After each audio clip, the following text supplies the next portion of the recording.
Isabelle Prodhomme. Bonjour Nathalie de Boisrelier.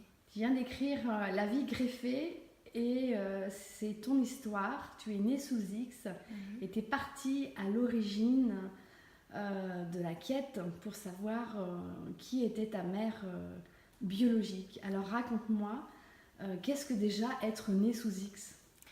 Et ben en fait, née sous X, c'est une appellation qui a été créée sous le régime de Pétain.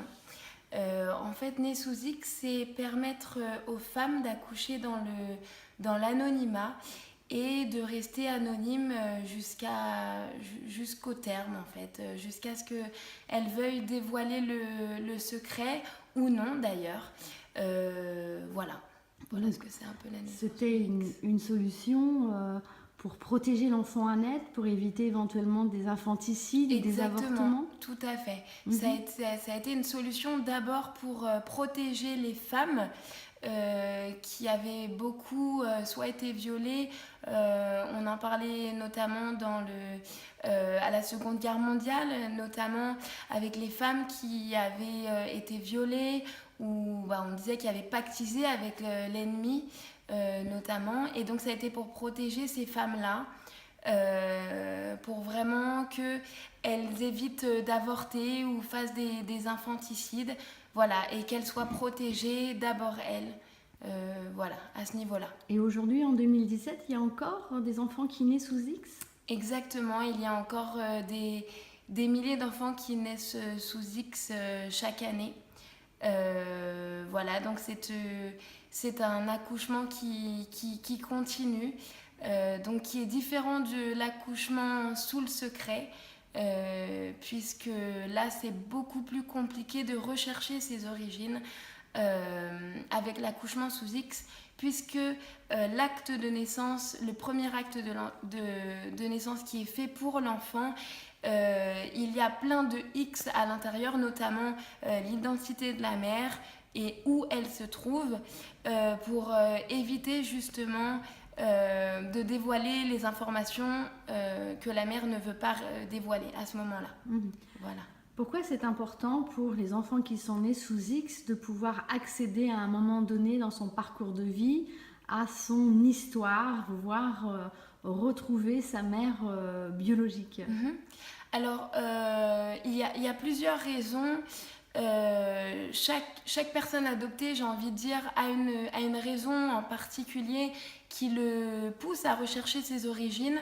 Il peut y avoir la raison du génétique, parce que parfois, quand on est confronté à la question, notamment médicale, de nos antécédents familiaux, il y a beaucoup de personnes qui ne peuvent pas répondre à cette question, tout simplement, qui ne connaissent pas leurs antécédents familiaux et du coup qui aimeraient les connaître, que ce soit pour eux ou pour à leur tour fonder une famille. Par exemple, s'il y a une maladie ou autre chose, ils aimeraient connaître leurs antécédents familiaux.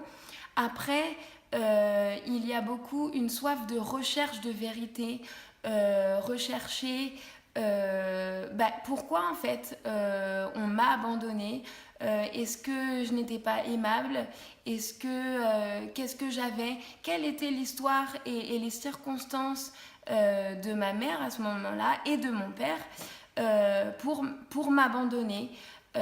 Voilà, rechercher un visage qui ressemble au mien, puisque aujourd'hui, comme je ne connais pas ma mère biologique, je ne vois pas de visage qui me ressemble, et c'est une envie de connaître la vérité, même aussi dure soit-elle, mais voilà, de ne plus être morcelée, de connaître enfin le début de mon histoire qui me manque aujourd'hui, donc pour faire la vérité sur ma vie entière. Voilà, je crois que c'est important pour beaucoup d'adopter, nés sous X ou non d'ailleurs. Voilà.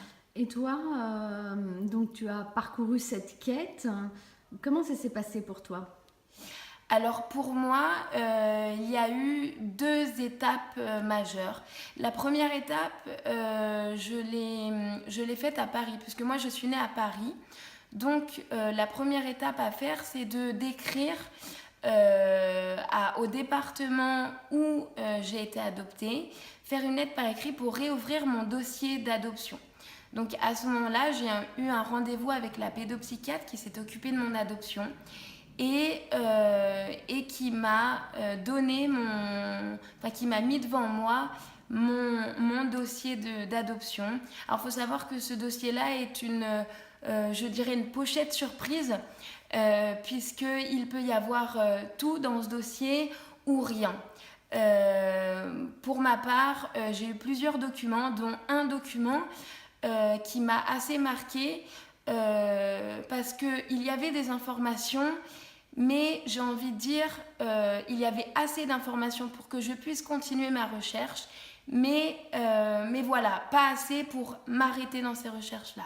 Voilà, du coup j'ai continué, donc la pédopsychiatre qui s'est occupée de mon adoption m'a expliqué la démarche à suivre au niveau du Centre national d'accès aux origines personnelles. Et à ce moment-là, j'ai monté mon dossier avec plusieurs papiers à fournir au CNOP. Et à ce moment-là, c'est à ce moment-là qu'il vous rappelle un jour, que ce soit des semaines, des mois, voire des années plus tard, pour vous dire une réponse, pour vous donner une réponse. Voilà. Aujourd'hui, je crois que tu participes occasionnellement à une association. Tout à fait. Qui s'appelle ? Tout à fait, qui s'appelle La Voix des Adoptés. Donc c'est une association qui a été créée en 2005 par 2 adultes adoptés. Voilà, c'est vraiment des personnes qui ont eu à cœur de créer cette association pour que les adoptés puissent s'exprimer. Puisqu'il faut savoir qu'il y a beaucoup d'associations, notamment EFA, Enfance, Famille, Adoption, mais qui ont été pour les parents qui sont en démarche d'adoption ou qui ont adopté. Il n'y avait pas beaucoup d'associations pour les adultes adoptés, pour qu'ils puissent s'exprimer sur leurs ressentis, sur leurs émotions, partager aussi avec d'autres personnes qui avaient vécu des situations similaires, des abandons, des adoptions qui sont plus ou moins mal passées. Mais voilà, pouvoir toujours avancer avec les autres, pouvoir se retrouver pour avancer ensemble et voilà, pouvoir se reconstruire petit à petit aussi comme cela. Tu peux redonner le nom de l'association ? La Voix des Adoptés. Voilà. Et on peut lire ton histoire dans... Remonte ton livre. Oui.